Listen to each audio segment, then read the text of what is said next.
Okay, so it's time to get ready for our draw along for meiosis 1 and meiosis 2. So our starting cell, as I noted, is diploid, and it has 4 sets of homologous chromosomes. And I realize I'm writing this like an equation, but don't think of this as being really an equation. This side simply says diploid, and the right side says the total number of chromosomes. So if this is a diploid with 4 chromosomes total, so that means it will have 2 pairs of homologous chromosomes. Okay, so we're going to draw out what that can look like, and I'm going to draw one of each pair in one color and the other of each pair in another color, just to illustrate this. And so just to get you oriented to how I'm going to draw these. Okay, so there's one chromosome with the centromere towards the middle, and this is going to be my larger chromosome. And then my smaller chromosome is going to have its centromere at one end. Okay, so there's 2 of my chromosomes. And then my other chromosomes, I've got a second larger chromosome, and then a second smaller chromosome, right? So here are my 2 pairs of homologous chromosomes. Okay, and the other thing we're going to do is we're going to follow along with 2 physical locations on one of these chromosomes, okay? So we'll work with a bigger chromosome because that's going to be easier for us to see. So we're going to follow along with a location right here. And then we're going to follow along with one of the tips of this chromosome. Okay, right here. Okay, and what I want you to remind you at this stage also is that each of these arms is identical to the other arm. Okay.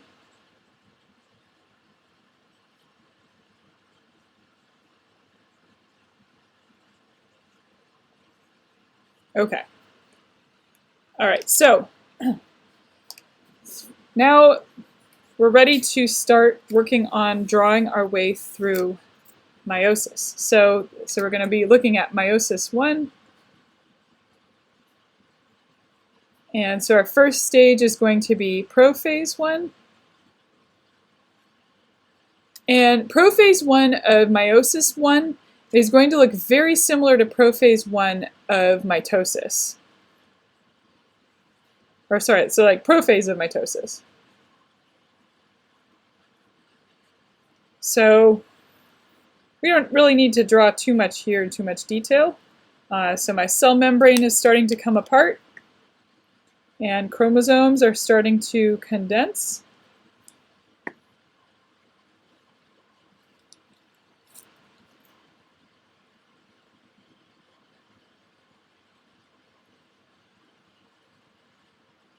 And they're just kind of floating all over around the cell. Okay. Things are going to get more interesting when we head into metaphase 1. And so now I'm just going to draw the nucleus rather than drawing the entire cell so we can see things more closely. So in metaphase 1, the big thing that happens at this phase is homologous chromosomes pair up with each other. Okay, and so this process of homologous chromosomes pairing up with each other, they actually pair up so closely that they can swap DNA with each other. So this is also the stage where that event synapsis happens. Okay, so let's draw a little cartoon of what this looks like. And the hard thing with drawing this cartoon is that I'm trying to draw a three-dimensional process in 2 dimensions. So it may take a little bit of imagination, and you may also want to use gummy bears for this to really get an appreciation for how these chromosome sets are pairing up with each other. So in metaphase 1, along the midline of a cell, so here is one of my long chromosomes. So I'm going to try to do is I'm going to try to draw the other long chromosome here, kind of back behind the first long chromosome, right? So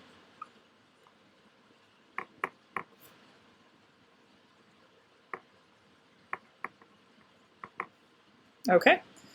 And then the same thing for the shorter chromosomes, right? So here's one short chromosome, and then the other short chromosome will be behind. Okay? All right, so now we need to look more closely at this process of synapsis. So we're going to focus on this in the bigger chromosomes. All right, so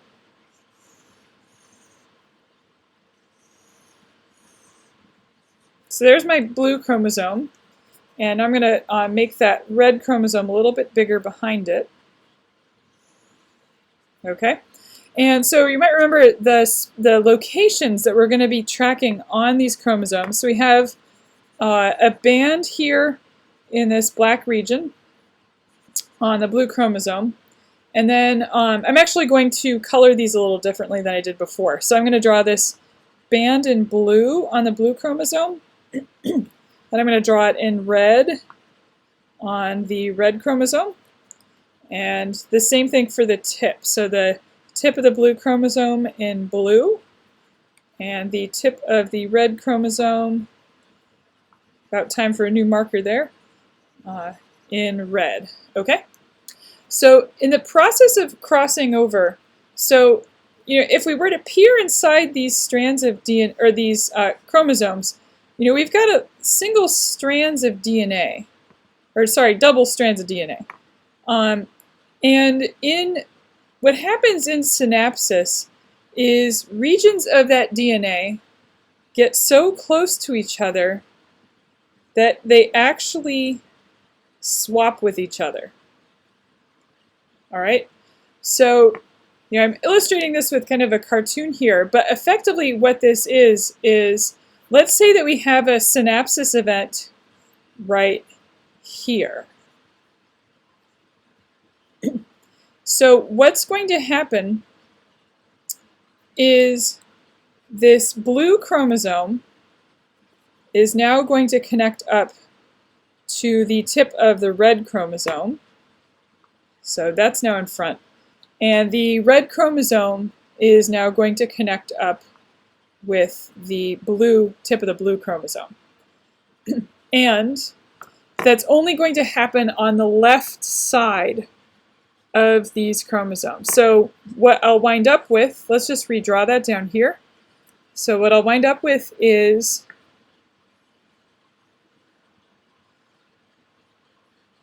a blue chromosome with a red tip, right?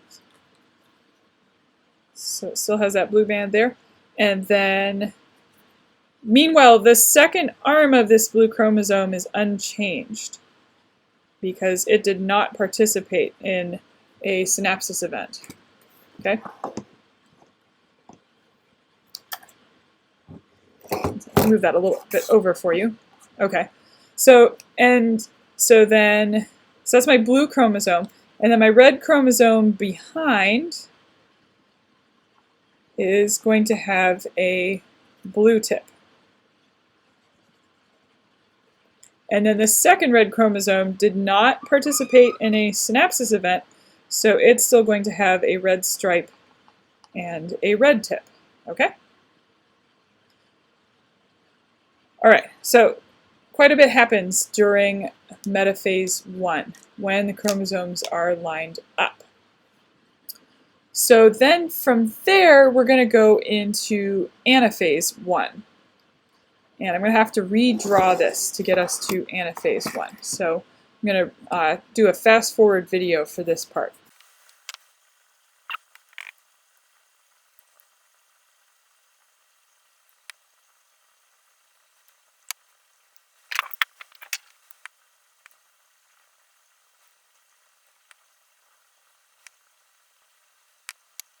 One last note, each chromosome typically has somewhere between 3 and 5 synapsis events that occur along the whole length of the chromosome.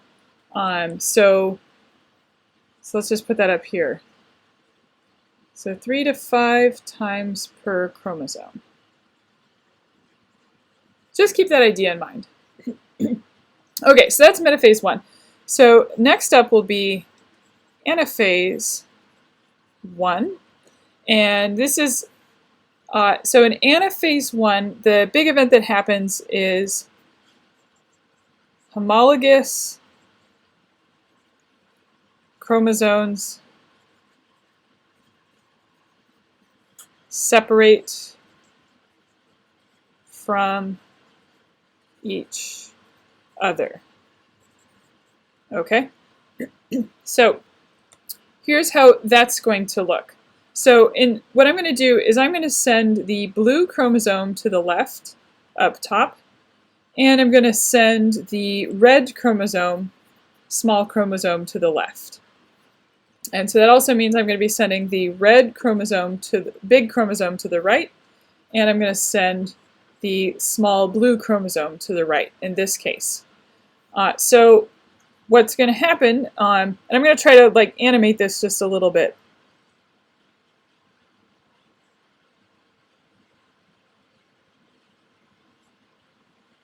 Right, so, okay, so there's my blue chromosome headed off, walking along those microtubules, headed to the left, right?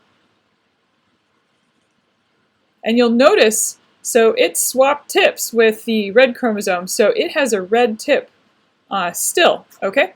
And then my red chromosome is headed off to the right. And again, it swapped tips. So it has that blue tip right here. It still has these red bands, okay? And then down below, so my red chromosome is headed off to the left, and my blue chromosome is headed off to the right, right? Okay. There's an important thing here to note in addition to these homologous chromosomes separating, and that is that it's equally possible that I get the big blue and little red going to the left, and that I get the big blue and the little blue going to the left. So I'm just going to note that here.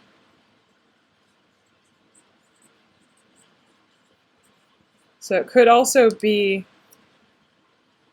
and here I'm just going to draw a really simplified cartoon. So big blue, little blue, and big red, little red. So this is equally likely.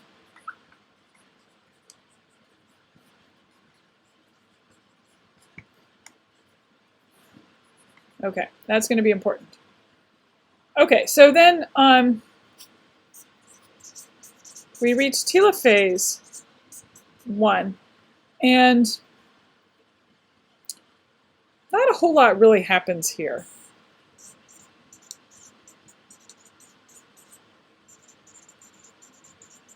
But we do wind up getting the formation of 2 new daughter cells. And what's happened in anaphase 1, so in metaphase 1, we've got a cell that is diploid. In anaphase 1, It's kind of hard to say. So by telophase 1, we wind up with 2 cells that are haploid. Okay? And so in just using a top scenario, so here in the left,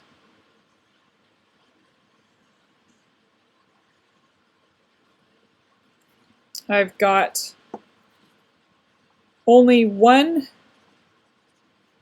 big chromosome and only one small chromosome. And on the right, I only have one big chromosome, let's draw that there, and one little chromosome.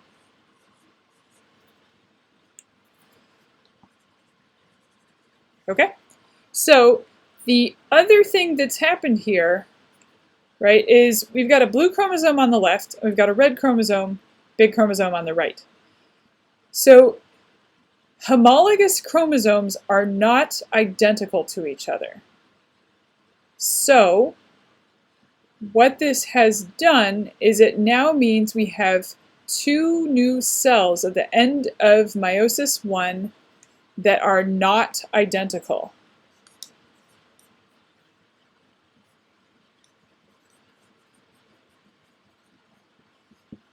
Okay, oops, identical. All right. So this is why meiosis 1 is called a reduction division, because we've gone from 2n here in metaphase 1 to now n. And again, we've gone from homologous pairs to single chromosomes. And the 2 homologs are not identical to each other. So these 2 cells are not identical. And another thing has happened here, right? So originally, before crossing over happened, we had identical sister chromatids, right? So usually the 2 halves of a chromosome are identical to each other. But now, thanks to crossing over, the sister chromatids are not identical either. So they are identical here in the other chromosomes. They didn't show any crossing over for that chromosome, right? But keeping in mind that typically there are between 3 to 5 crossing over events along each and every chromosome, these are not going to be identical either, right, to each other anymore. So there will have been other crossing over events that happen. Okay? All right, so that's telophase 1. So for meiosis 2, we're just going to follow one of these cells. So let's just follow along with the cell here on the left. So we're going to go through, and remember, so for meiosis 2,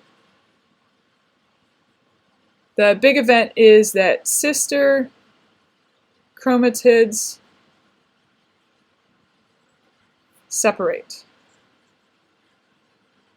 And now you might be able to appreciate why we call these sister chromatids instead of calling them identical chromatid copies, right? Because they're not identical anymore in this case. They're sisters. So there's a relationship between them, but they're not identical. So prophase 2 doesn't really look very different from telophase 1 in one of those cells. So we're just going to have our chromosomes floating around. Okay. Then in metaphase 2,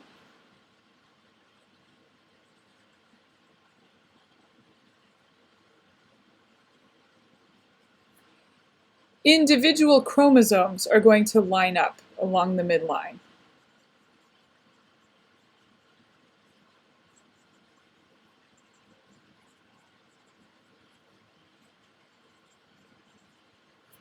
Okay, so here's how that's going to look. So we've got our big blue chromosome with one red tip. And we've got our little red chromosome. Okay, so the individual chromosomes line up. So then, going to anaphase 2,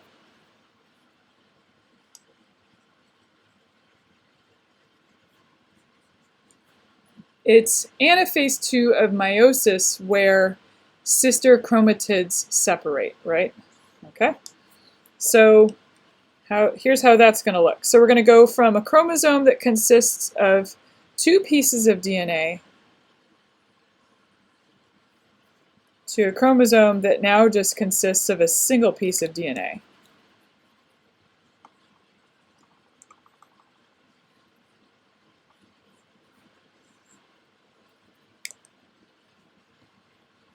Oh, sorry.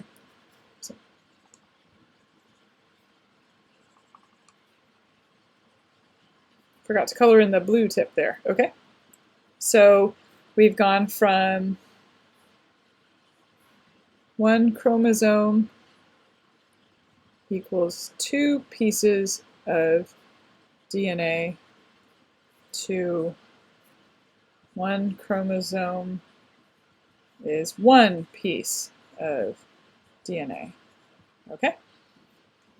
And then from anaphase 2, we're going to go into telophase 2.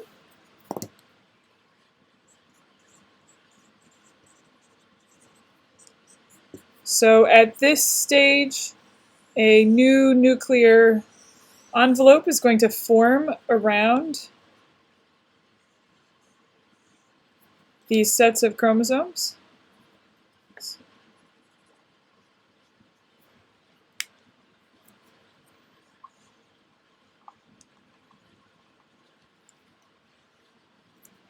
And over here,